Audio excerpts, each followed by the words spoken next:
शेर लाया चीता है, यानी पूरी मीडिया प्रधानमंत्री को जानवर बना रही है। आप कह रहे हैं ये मुद्दा है, तो प्रधानमंत्री जी को बोल दीजिए कि जंगल का प्रधानमंत्री बन जाए। आप तो उनको जंगल का प्रधानमंत्री बनाना चाहती है। आप सवाल शिक्षा पर रखिए, आप सवाल लोगों से रोजगार पर पूछिए कि प्रधानमंत्री जी कितना रोजगार दिया आपने। भाजपा का एक ही नारा है और इस देश के नौजवान कह रहे हैं कि पकोड़े का बिजनेस भी हो गया फेल, 200 के पार गया सरसों का तेल। अमित शाह जी अपने बेटे को 3 साल की बीसीसीआई के सेक्रेटरी के पोस्ट 6 साल के लिए कर देते हैं, लेकिन नौजवानों को पकोड़े तलवाइएगा।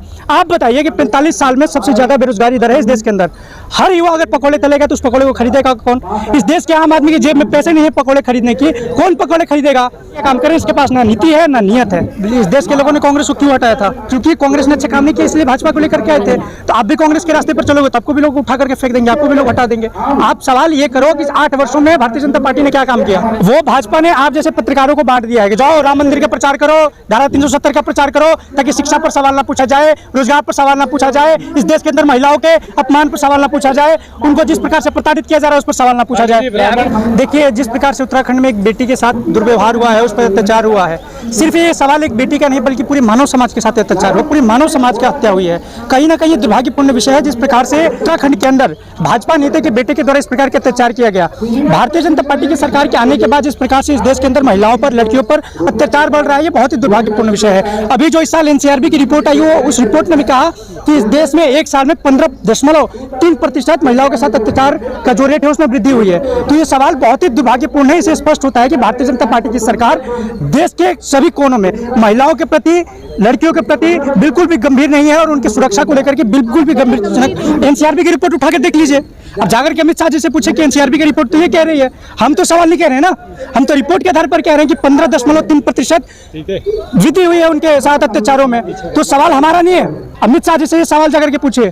भाजपा सरकार की एक ही मोटिव है, कुलदीप सेंगर को बचाओ, चिन्मयानंद जैसे लोगों को बचाओ, उत्तराखंड में अंकिता भंडारी के हत्यारों को बचाओ। वो बेटी बचाओ बेटी पढ़ाओ की बात नहीं करते हैं। जो प्रधानमंत्री अपनी पत्नी को सम्मान नहीं दे पाए, अपनी पत्नी को निसहाय अवस्था में छोड़ करके चले गए, जो व्यक्ति अपनी माँ को चंद वोटों के लिए बैंकों की लाइन में लगा सकता है, वो कभी भी महिलाओं के लिए और लड़कियों का सम्मान नहीं कर सकता।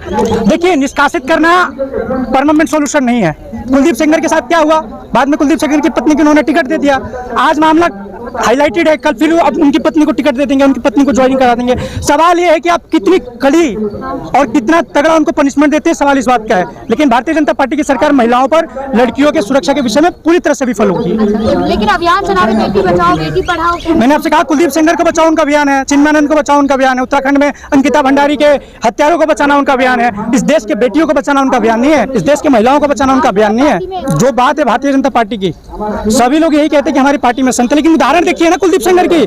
कुलदीप सेंगर के लिए पूरी भाजपा की टोली उनको बचाने के लिए यात्रा निकाल रही थी। चिन्मयानंद के बचाव में पूरी भारतीय जनता पार्टी के प्रवक्ता खड़े हो गए थे। तो कैसे कहते कि संतों की पार्टी है?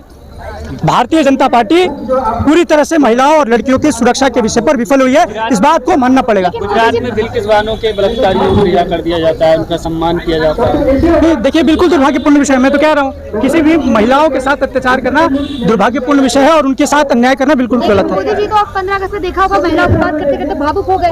मोदी जी बहुत बड़े जुमलेबाज आदमी है, बहुत बड़े। वो बंदर देखा आपने मदारी वाला, वही मोदी जी है। बस इमोशन हो जाए। मोदी जी ने कहा था, प्रधानमंत्री जी ने क्या कहा था 2016 में, भाइयों और बहनों, अगर 50 दिन के अंदर स्थिति अच्छी नहीं हुई तो मुझे उठा करके फेंक देना, मुझे फांसी लगा देना, मुझे लटका देना। नोटबंदी से 150 लोगों की मौत हुई इस देश के अंदर। उस मौत का जिम्मेदार कौन है? इस देश के अंदर 3 कृषि कानून लेकर के आए, पहले बोले बहुत अच्छा कानून है, बहुत अच्छा कानून है, 750 से अधिक किसानों की मौत हुई। कौन जिम्मेदार है उसका? और बाद में आपने उसको निरस्त भी कर दिया। तो भारतीय जनता पार्टी जुमलेबाजों की पार्टी है, बिल्कुल जुमलेबाजी कर रहे हैं। आपसे मैं पूछ रहा हूँ कि कौन सा अच्छा काम किया? आप बताओ ना कौन सा अच्छा काम हुआ? राम मंदिर बना दिया। अरे साहब, सवाल इस देश के अंदर शिक्षा की है, सवाल इस देश के अंदर स्वास्थ्य की है, सवाल इस देश के अंदर महिलाओं को सम्मान देने की है, सवाल इस देश के अंदर प्रत्येक वर्ग के और प्रत्येक नौजवान को अच्छी शिक्षा, अच्छा रोजगार मुहैया कराने की है। आज इस देश के अंदर 45 सालों में सबसे ज्यादा बेरोजगारी का दर बढ़ा है, लेकिन भाजपा की सरकार बेरोजगारी के मुद्दे पर चुप है। जिन भाजपाइयों का कल तक नारा था कि सबका साथ सबका विकास, आज कह रहे सबका साथ सबका विनाश, सिर्फ अपने मित्रों का विकास। मैं कह रहा हूँ कि चीता लाने से देश का विकास हो जाएगा? तो दौड़ाइए, खूब दौड़ाइए चीतों को, खूब दौड़ाइए चीतों को। आज जो भाजपाई गौ माता को माँ कहते हैं, वो गौ माता लंपी वायरस से मर रही है, लेकिन एक सवाल नहीं पूछ रहे हैं गौ माता पर, गौ माता की सुरक्षा की सवाल नहीं कर रहे। पूरी मीडिया चर्चा कर रही है, मीडिया रोजगार के विषय पर चर्चा नहीं कर रही है, मीडिया इस देश के नौजवानों के शिक्षा के विषय पर चर्चा नहीं कर रही है। मीडिया सिर्फ चर्चा कर रही है किस पर? शेर लाया चीता, और इस देश के नौजवान कह रहे हैं कि पकौड़े का बिजनेस भी हो गया फेल, 200 के पार गया सरसों का तेल। अमित शाह जी अपने बेटे को 3 साल की बीसीसीआई की सेक्रेटरी के पोस्ट 6 साल के लिए कर देते हैं, लेकिन नौजवानों को पकौड़े तलवाइएगा। आप बताइए कि 45 साल में सबसे ज्यादा बेरोजगारी दर है इस देश के अंदर। हर युवा अगर पकौड़े तलेगा तो उस पकौड़े को खरीदेगा कौन? इस देश के आम आदमी की जेब में पैसे नहीं है पकौड़े खरीदने की, कौन पकौड़े खरीदेगा? ये सिर्फ इस देश के लोगों को बरकलाने का काम करें, इसके पास ना नीति है ना नियत है। देखिए, इस देश के लोगों ने कांग्रेस को क्यों हटाया था? क्योंकि कांग्रेस ने अच्छा काम नहीं किया, इसलिए भाजपा को लेकर के आए थे। तो आप भी कांग्रेस के रास्ते पर चलोगे तो आपको भी लोग उठा करके फेंक देंगे, आपको भी लोग हटा देंगे। आप सवाल ये करो कि 8 वर्षों में भारतीय जनता पार्टी ने क्या काम किया। वो भाजपा ने आप जैसे पत्रकारों को बांट दिया है कि जाओ राम मंदिर का प्रचार करो, धारा 370 का प्रचार करो, ताकि शिक्षा पर सवाल ना पूछा जाए, रोजगार पर सवाल ना पूछा जाए, इस देश के अंदर महिलाओं के अपमान पर सवाल ना पूछा जाए, उनको जिस प्रकार से प्रताड़ित किया जा रहा है उस पर सवाल ना पूछा जाए। सिर्फ नौटंकी कर रहे हैं। गुजरात चुनाव बुरी तरह से हार रहे हैं। अरविंद केजरीवाल जी के नेतृत्व में आम आदमी पार्टी चुनाव जीतने जा रही है। इसलिए भारतीय जनता पार्टी जो जाति और धर्म की बात करते थे, आज शिक्षा पर हम लेकर के आ गए हैं उनको। 27 सालों में गुजरात में भाजपा को याद नहीं आया ऑटो वालों को सम्मान देना, वो याद अरविंद केजरीवाल को आया, जो 27 सालों में पहली बार ऑटो वालों को सम्मान दिया गया। तो उसके बाद अगले दिन भूपेंद्र पटेल साहब पहुंच गए, और क्या नौटंकी थी?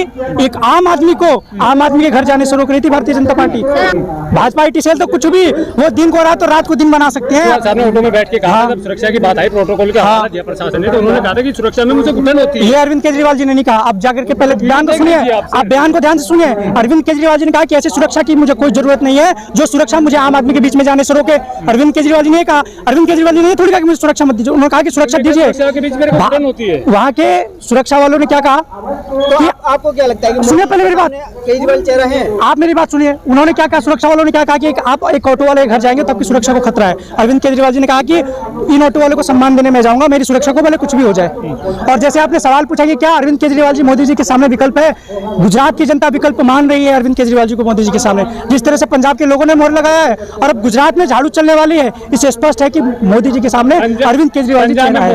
गुजरात के अंदर जहरीली शराब से मौत होती है। अगर आपके अंदर हिम्मत है तो जाकर के उन भाजपाइयों से पूछे कि जहरीली शराब से लोगों की मौत क्यों हो रही है गुजरात के अंदर। सवाल को भटकाइए मत, सवाल को भटकाइए मत। सवाल इस देश के अंदर अच्छी शिक्षा की है, अच्छे रोजगार की है। अरविंद केजरीवाल जी पहले ऐसे नेता है कि गुजरात के अंदर शराब से होने वाली मौतों के बाद जाकर के उन नौजवानों से मिले, उन लोगों से मिले, उनके ढाढ़स को बढ़ाने का काम किया। लेकिन सीबीआई ईडी के छापे गुजरात के जहरीली शराबों पर नहीं पड़ते हैं। सीबीआई ईडी के छापे अडानी साहब के पोर्ट पर मिले हुए ड्रग्सों पर नहीं पड़ते हैं। सीबीआई ईडी के छापे भाजपा के इस देश में 3 जमाई है, आईटी, ईडी और सीबीआई। जब भारतीय जनता पार्टी जहां जहां चुनाव हारती है, अपने तीनों पिलर को, तीनों जमाइयों को लगा देते जाओ, छापे मारो मेरे।